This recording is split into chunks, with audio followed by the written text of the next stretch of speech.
Hello, everyone.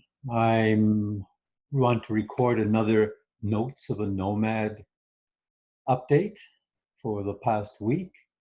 And since I entered a challenge last week in rowing, I'd like to share some of my experience I've had with rowing over the years. I did talk briefly about it, but today I'd like to go a little bit more in depth in what rowing has done for me and what I think it contributes to my life.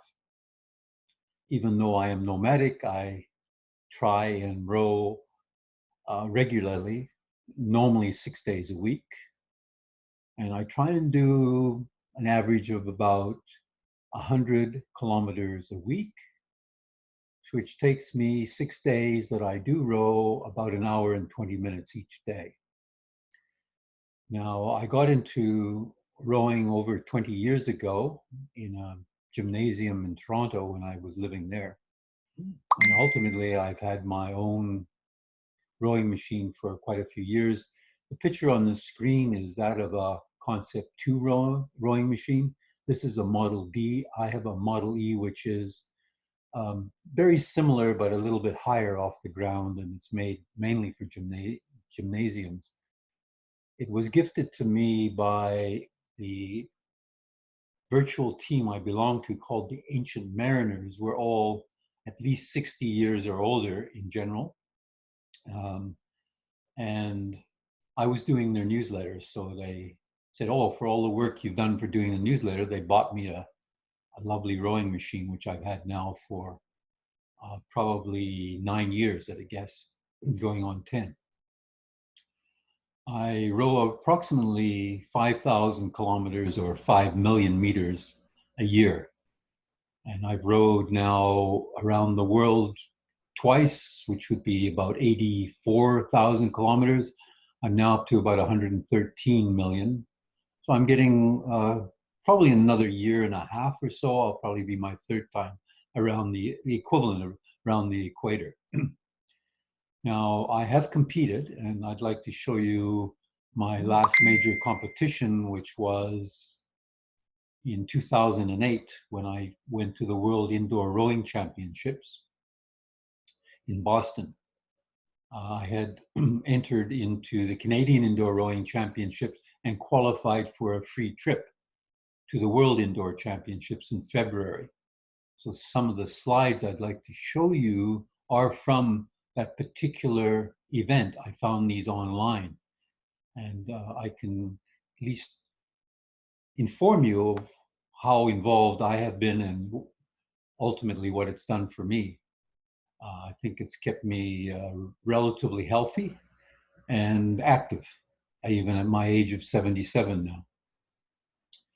So let's see if I can show the next screen. This is, as it says, crash bead sprints, and underneath that sign, which you can see here, I believe, I think you can see the highlight, World Indoor Rowing Championships, and that was in Boston. And the next picture shows how many rowing machines are in this hockey arena in Boston. There's, I think, a couple hundred rowing machines, if I'm not mistaken. Starts in the morning and goes into the evening with different heats. There's approximately 2,000 participants when I was in Boston that year. And what happens is the people in the audience can see the different heats. And there's an example of the names are listed. And then you can see how far they're rowing and how fast they're rowing. This is at the 1,100 meter. The race is 2,000 meters. So this is at 1,100 meters, so just over halfway. And they've been rowing for 3 minutes and 21 seconds so far. And these numbers are the pace, how many minutes and seconds it takes them to row 500 meters. So that's the big screen TVs that are there. You have teams from around the world. This was the team from China. And this is a team who's from Great Britain.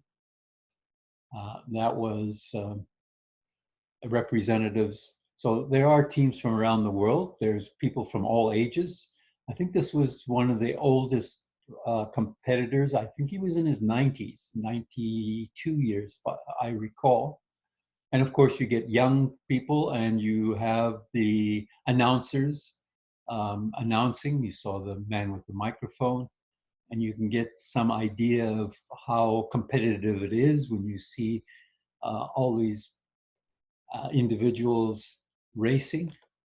And here you notice just the look on their face. This fella's shirt says the Royal Navy, so I assume he's from Britain, if you look on his shirt. It is very strenuous and very arduous. As you can see, this lady is um, finding it difficult to get up from the rowing machine after her race. And this fella, and you see this more than once, people just so exhausted, they just lie on the floor after the race. And here's a lady from Germany being helped back, I guess, to a seat off the rowing machine. So there is a winner, the first, second, and third. You can see this fella here on the left side of the screen is from Denmark. So that's very international. And this was a picture of myself. I found this on the website a few years ago. Well, there I am rowing, probably with the same shirt on. Well, I'm not sure. That was black. This is the blue shirt from Concept2. And also, I mentioned previously that I rowed, my first 1,000,000 meters was in 2001 in March. That was quite a accomplishment. I was very excited. And now I'm, 18 years later, I was up to 108 million, which is 108,000 kilometers, which again is more than twice around the equator. The equator is about 42,000, so 84, 85,000 is twice around. And that is the example of the world champions. That was my last major race. So what I'd like to discuss, what I did last week in the competition. It was a virtual competition where you can just row 1,000 meters and see how fast you can do that. And I thought, well, I'll give it a try. I try not to push myself as hard because it's pretty tough. And I rowed on March the 4th last week for 1,000 meters. It took me 4 minutes and 6 seconds. And just to put that in perspective, that's okay. That's not bad. I don't normally row at that rate. My heart rate was high after that 4 minutes and 6 seconds. For some reason, I've been put in the lightweight category. My weight is there. I'm sure I'm heavyweight. But anyway, just to put it in perspective, the fella in the lightweight category who was the fastest was from Spain. He did it in 2 minutes, 56.7 seconds. He was 28 years old. So shows you by the time you get in your 70s, you're not doing it in 2 minutes and 56 or just under 3 minutes. You're over 4 minutes in my case. The person who came in second, just 0.3 of a second behind him at 2 minutes 57, was a 21-year-old from Sweden. In the 70 to 79 age group was where I came in. The winner was 3 minutes and 23.1 seconds, and he was 71 years of age. I'm being 77. There was no one older than me in my age group who was faster than me at 77. The next person in the age group was from France, and he did it at 4 minutes and 17 seconds. So I beat him by just 11, almost 11 and a half seconds. And that again is in the lightweight category. I'm not sure about the heavyweight. I'm sure there's many of them who would beat both of us a lot.